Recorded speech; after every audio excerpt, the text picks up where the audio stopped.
કરવામાં આવેલા ઈસમને વડોદરા શહેરમાં ઘૂસતા પોલીસે પકડી પાડ્યો। વડોદરા શહેરમાંથી 1 વર્ષ માટે તડીપાર કરેલ ઈસમ અમિત ગંગારામ સોલંકીને અવારનવાર વડોદરા શહેરમાં પ્રવેશ કરતા પકડી પાડી તેના વિરુદ્ધ કાયદેસર કાર્યવાહી કરતી વડોદરા શહેર એસઓજી ટીમના માણસો શહેર વિસ્તારમાં પેટ્રોલિંગમાં હતા તે દરમિયાન સાથેના આસિસ્ટન્ટ હેડ કોન્સ્ટેબલ ગજેન્દ્રસિંહ રતનસિંહને ખાનગી રાહે બાતમી હકીકત મળેલ કે અમિત ગતારામ સોલંકી રહે શ્રીજીવંદન એપાર્ટમેન્ટ મકાન નંબર 202 અંબિકાનગર પાસે ગોત્રી વડોદરા શહેરને વડોદરા શહેરમાંથી તડીપાર કરેલ હોવા છતાં તે પોતાના ઘર પાસે આવેલ છે, જે હકીકતના આધારે તેને પકડી પાડી સદર ઈસમને વડોદરા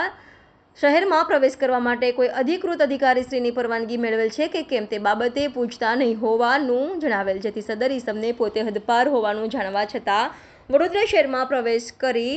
મપો કમી શાસ્ત્રી જી ડિવિઝન વડોદરા શહેર નાઓની કચેરીના તડીપાર હુકમ ક્રમાંક GSPG હદ પ 6 ગુપ્ત 88/2024 તારીખ 11/5/2024ના હુકમના આધારે તારીખ 12/5/2024 થી 1 વર્ષ માટે તડીપાર કરેલ, જે હુકમનો ભંગ કરેલ હોય સદર ઈસમ વિરુદ્ધમાં કાયદેસરની કાર્યવાહી કરી આગળની કાર્યવાહી માટે ગોત્રી પોલીસ સ્ટેશન ખાતે સોંપવામાં આવેલ છે।